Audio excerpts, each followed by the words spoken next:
Muy buenos días a todos.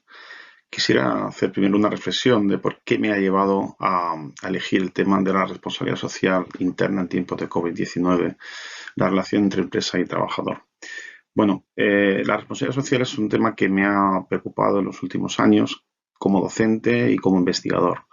Y yo creo que en el aspecto en el que vamos a tratar hoy, que es la seguridad, higiene del trabajo y la conciliación, se va a ver muy condicionado en estos tiempos en el que el COVID-19 tiene un protagonismo total y crucial que nos ha cambiado la vida. Es por eso que cuando se me invitó a hacer una participación en este sentido, me ha llevado a elegir esta temática. Así pues, vamos a comenzar.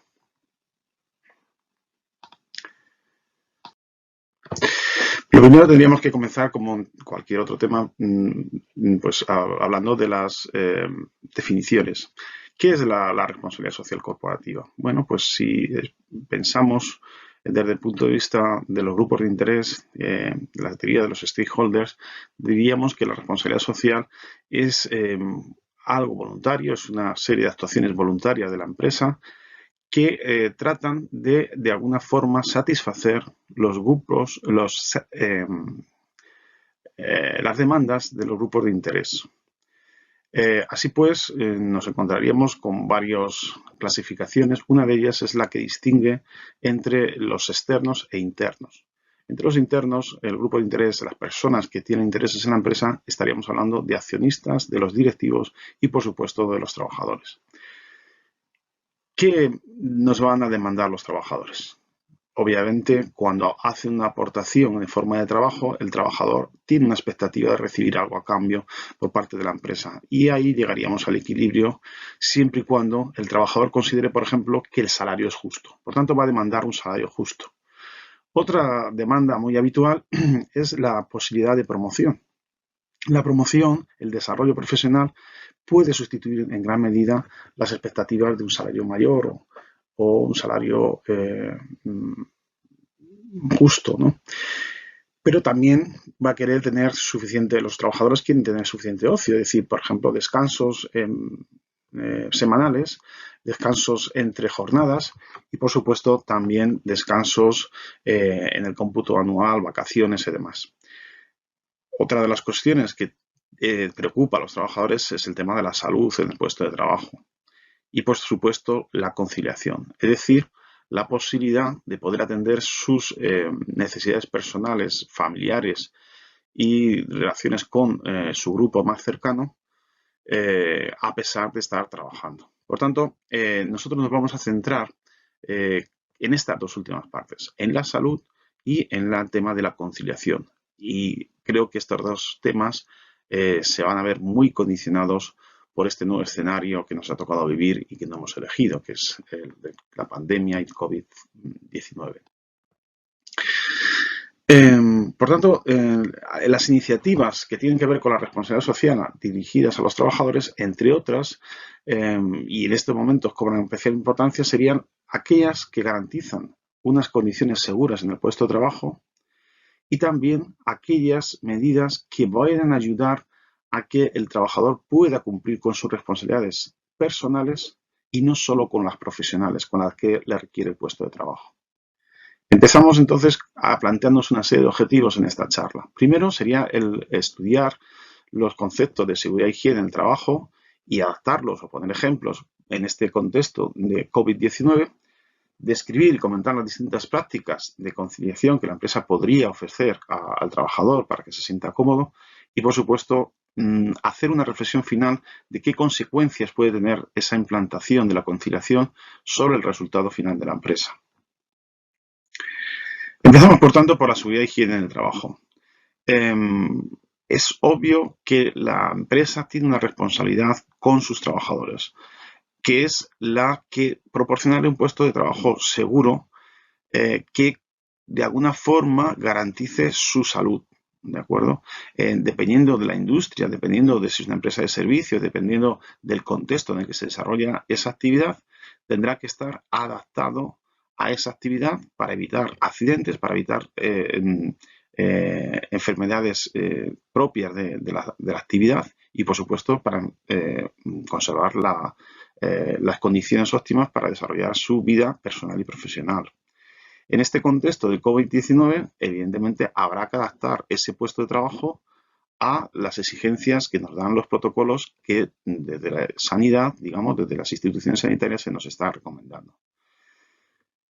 Una idea subyace sobre todo esta política, ¿no?, que es la de dar prioridad a la prevención frente a, digamos, a la cura. ¿Por qué? Porque siempre se ha dicho que es mejor prevenir que curar. Proteger la integridad física y psíquica de las personas desde el punto de vista preventivo sale mejor desde el punto de vista económico, pero no solamente eso, sino desde el punto de vista social y de la personalidad del trabajador. Es apreciado por parte del trabajador que en un momento determinado se le esté protegiendo a priori, no que se le cure, ¿de acuerdo? En este contexto de COVID-19, de pandemia, nos encontramos con que sería necesario adaptar el puesto de trabajo y, por tanto, esos cambios pueden venir por tres vías. La primera es a través del proceso productivo, es decir, cómo hacer el producto, cómo fabricar ese producto o cómo fabricar no solo productos, sino también un servicio, depende de qué tipo de empresa. Las rutinas de trabajo, por así decirlo. En este caso, podríamos dar un ejemplo muy sencillo y si imaginemos que estamos hablando de un restaurante, el proceso productivo, ¿cómo se debe transformar? Pues según estamos viendo por parte de las noticias y los protocolos que están dando de sanidad, debería disminuirse, por ejemplo, el aforo en los restaurantes. No puede darse a, digamos, grandes masas y, por tanto, tiene que haber una distancia de seguridad. Por tanto, lo más inmediato y lo que estamos viendo en estos momentos es que el aforo de los restaurantes tiene que disminuirse, bueno, según las autoridades, a la mitad. En el producto, también el producto que se ofrece a veces tiene que ser transformado. Y siguiendo con este ejemplo, tendríamos que dar un nuevo producto adaptado a este nuevo escenario. De esta forma, por ejemplo, siguiendo con el ejemplo de los restaurantes, tendríamos que decir que toda esta costumbre que tenemos en nuestro país de compartir debería ser sustituido por individual, es decir, por platos individuales, no platos al centro, sino con platos individuales para evitar el contacto cercano entre las personas que están compartiendo mesa y compartiendo banquete en un momento determinado. Por tanto, serían platos individuales en terrazas y restaurantes. Si nos centramos en otra faceta, la tercera faceta es el exigir un mantenimiento de un registro médico. Bueno, ¿con qué tiene relación en este caso? Tiene relación con hacer test, que este concepto que hemos aprendido y oído hasta la saciedad en los últimos meses, ¿no? Por tanto, ¿por qué hacer test? Bueno, pues para saber exactamente cuál es la potencialidad de contagio de cada uno de contagio y de contagiador, digamos, o de distribuir, digamos, el virus. Por tanto, sería necesario tener test para conocer quiénes están inmunizados o quién pueden ser, digamos, contagiadores, en este caso, tienen, sobre todo, pues, en aquellos que tienen patologías previas y que sería necesario cuidar en mayor medida, ¿no?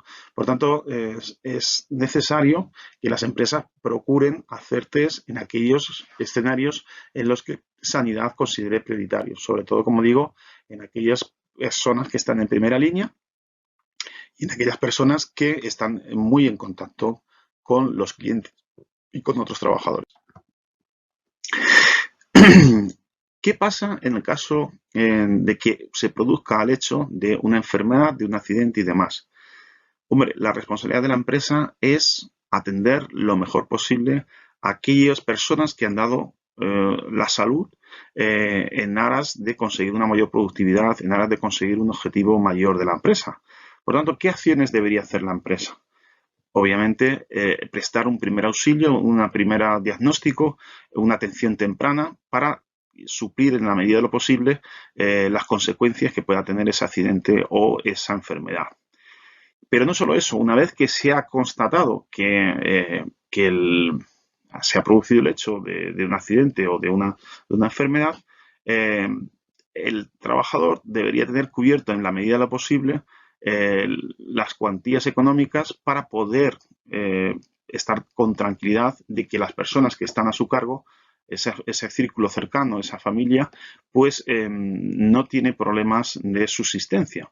Por tanto, si hay en algún momento problemas de salud, debería estar garantizado pues, que haya un seguro médico, que haya un seguro de accidentes, que haya una prestación mientras que el periodo de convalecencia, que haya un plan de pensiones si tiene que retirarse tempranamente porque las consecuencias le impiden seguir trabajando y desempeñando su puesto de trabajo habitual.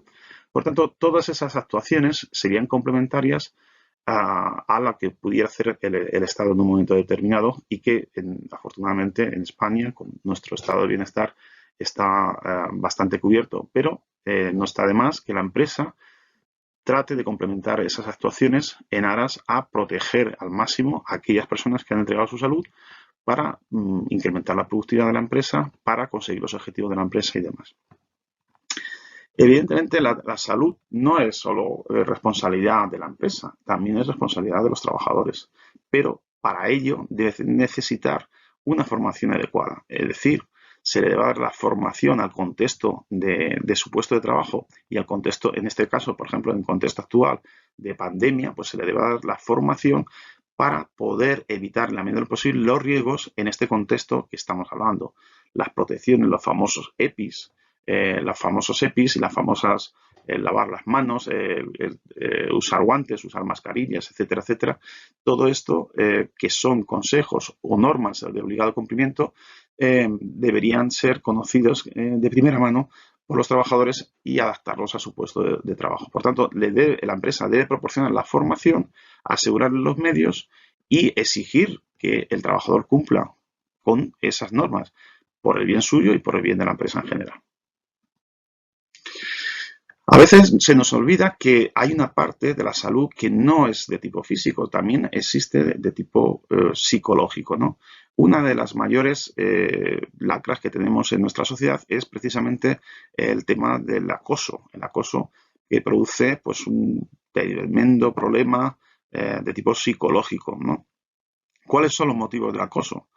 Pues a veces son, digamos, la competencia desmesurada por el ascenso en un puesto de trabajo o la competencia para mostrarse ante los jefes como merecedores de ese desarrollo profesional frente a otros. A veces es por motivos ideológicos, por motivos sexuales. Es decir, son muchos los motivos. Lo que está claro es que en un momento determinado, teniendo en cuenta que la empresa no es más que el traslado de nuestra sociedad. Si la empresa tiene muchas personas, las probabilidades de que esto ocurra son mucho más altas. Está claro y demostrado que si hacemos un porcentaje, o sea, sacamos unos porcentajes de casos en función de la sociedad, pues cuanto mayor sea la empresa, cuanto mayor número de personas tengamos, más posibilidades de que exista este hecho, digamos, totalmente deleznable, ¿no? Que es el acoso. Bien, para la empresa, ¿qué debe hacer en estos casos? Bueno, pues intentar, con la filosofía que hemos dicho de prevenir o intentar aminorar los riesgos de que esto ocurra y una vez que ocurra, atajarlo de manera más rápida posible, se debería poder tener un canal de denuncia anónimo para que los superiores pudieran tomar medidas, hacer un protocolo de actuación en estos casos para evitar que se produzcan conflictos relacionados con el acoso y que pues, se produzcan daños de tipo psicológico entre nuestros trabajadores.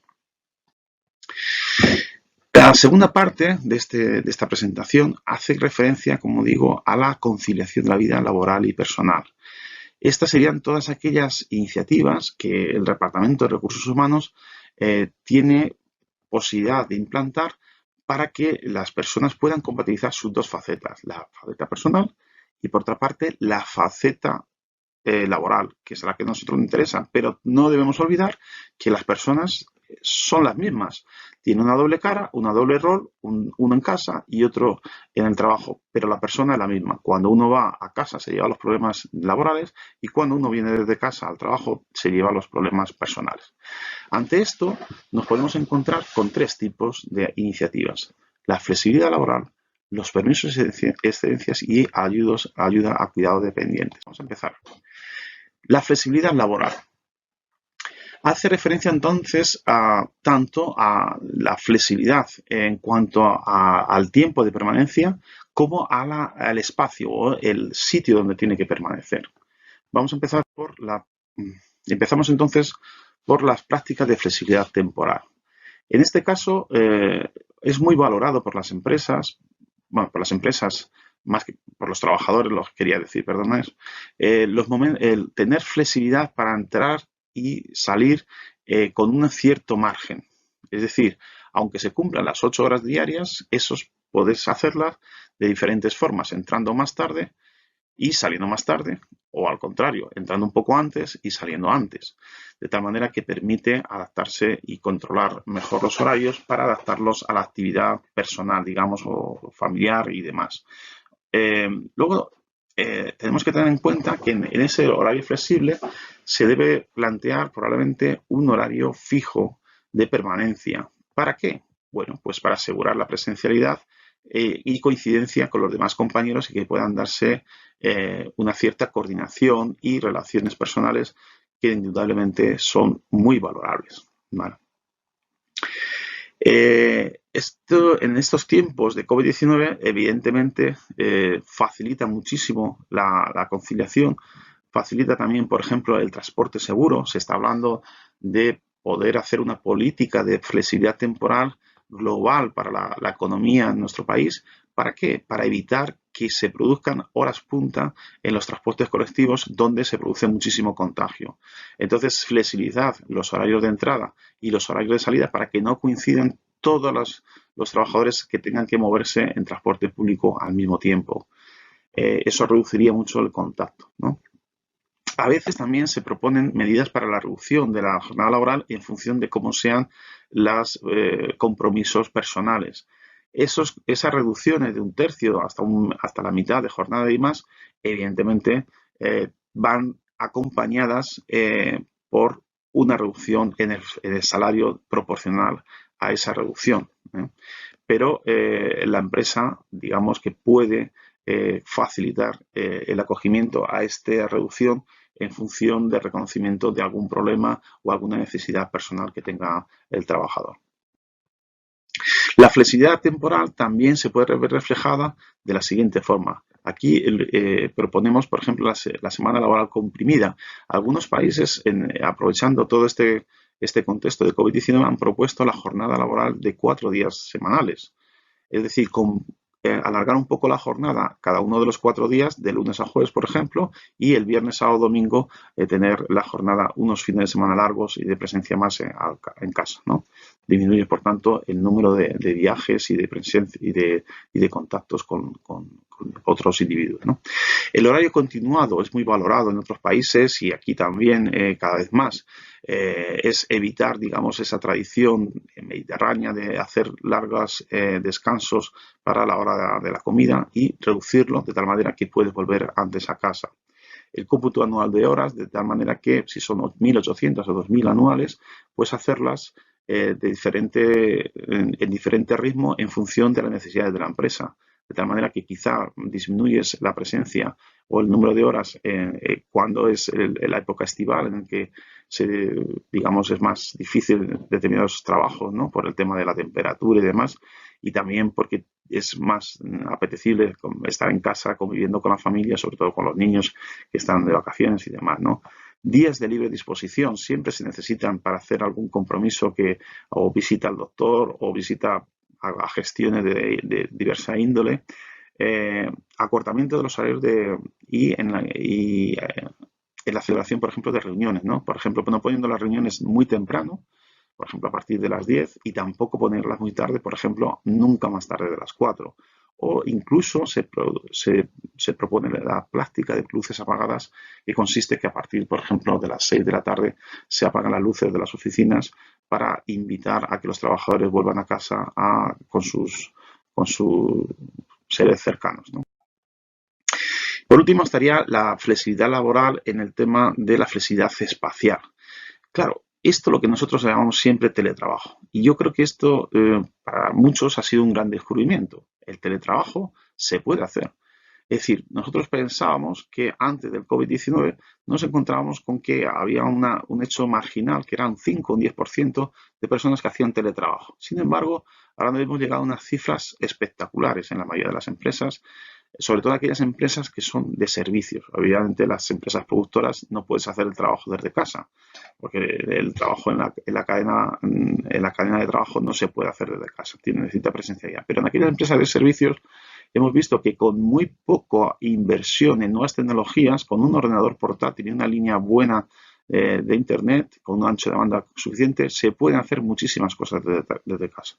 Por tanto, esta política que se ha liderado por parte de las autoridades sanitarias de que se dé preponderancia al teletrabajo ha permitido que muchas empresas adapten rápidamente su forma de dar servicio a través de trabajadores desde casa, a través de los nuevos softwares y otros que existían, adaptarlos directamente a este nuevo escenario, ¿no?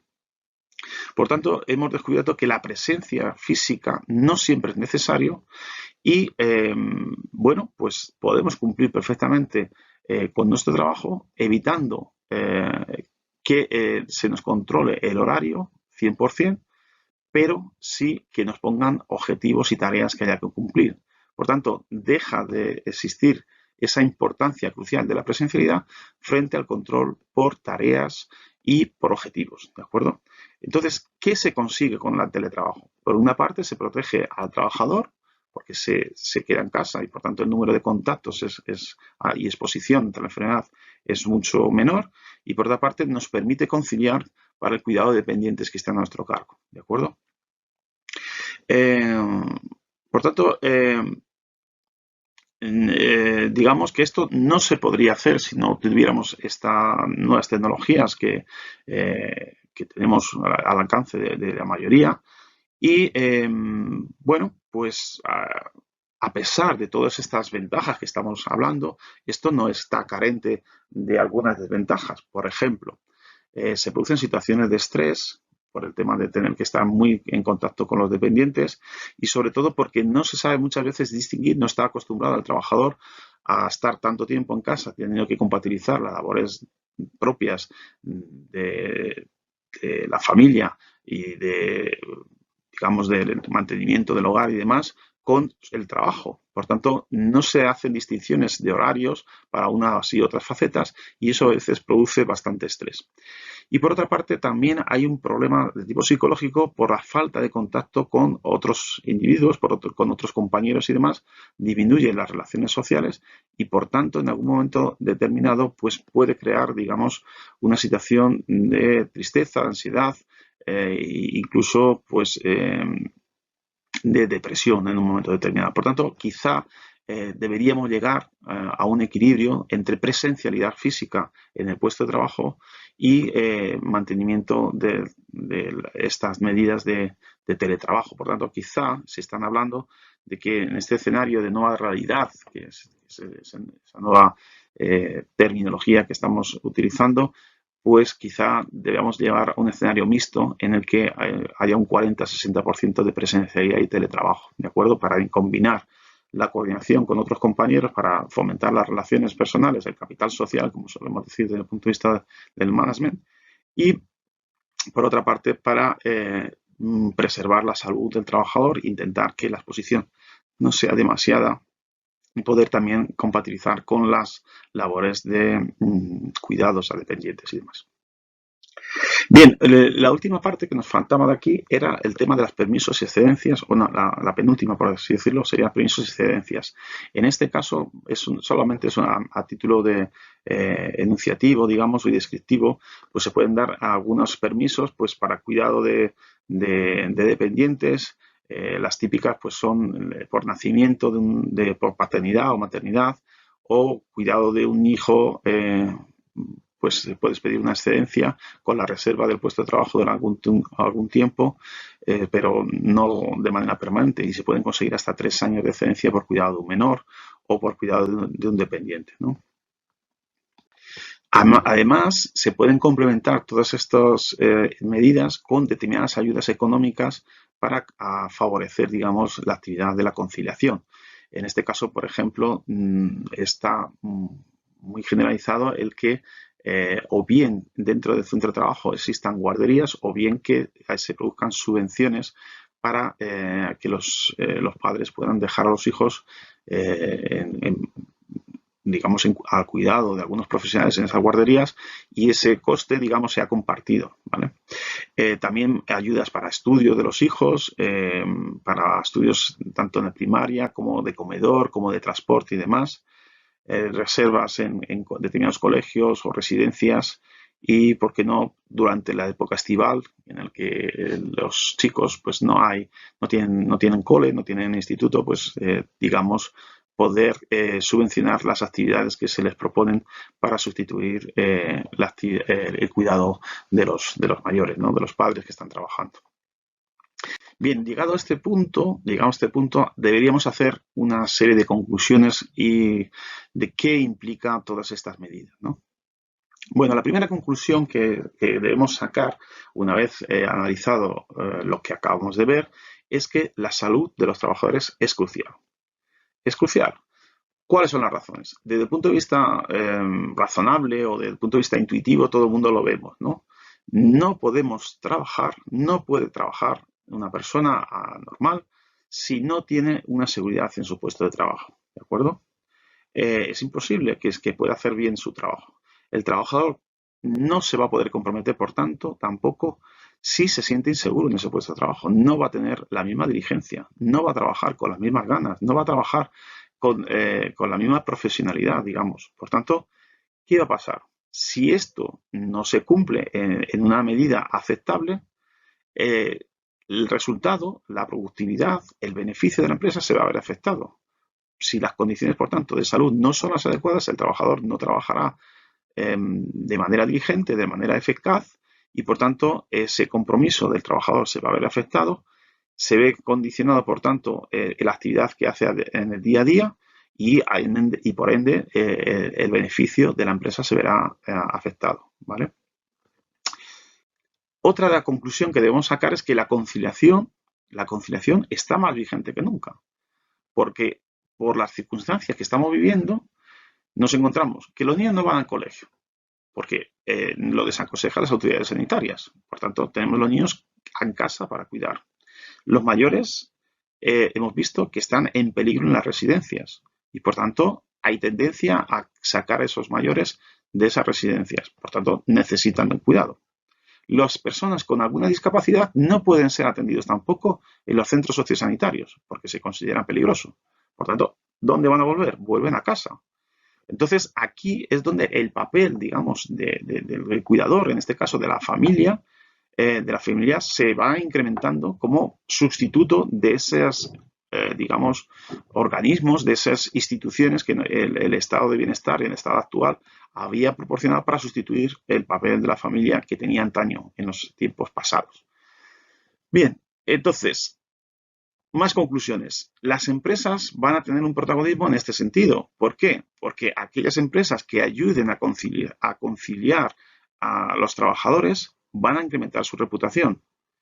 Por tanto, lo que están haciendo es también sembrar para conseguir mejores resultados al conseguir que los trabajadores sientan la ayuda de sus empresas para conseguir sus tareas sobrevenidas como personas, ¿no? Esos compromisos personales. Por tanto, la conclusión final que podríamos llegar a sacar es que el trabajador podría sacrificar parte del salario, incluso parte de las expectativas de desarrollo profesional, simplemente por aquellas empresas que le faciliten esa actividad conciliadora. Es decir, en un momento dado cobra tanta importancia la conciliación que puede ser un sustitutivo incluso de parte del salario. Incluso el trabajador puede renunciar a parte de su salario, o al menos si no se mantiene ese salario, podría incrementar su compromiso, podría incrementar su motivación, podría incrementar su actividad, podría incrementar su actividad para intentar conseguir un mayor resultado para la empresa. Por tanto, esto es lo que yo les quería comentar. Me parece que estamos todavía, bueno, pues asimilando estos nuevos escenarios en el que la seguridad e higiene y con el que la conciliación cobran una especial importancia, y creo que esto ha venido para permanecer con nosotros bastante tiempo, ¿no? Tanto el teletrabajo como el cuidado y los protocolos adaptados a este nuevo escenario en el de que se trata de exponer a los trabajadores en su actividad de trabajo lo mínimo posible para evitar esta terrible enfermedad que nos ha venido sobrevenida, esta pandemia del COVID-19. Nada más, un saludo y a cuidarse, que es lo que toca.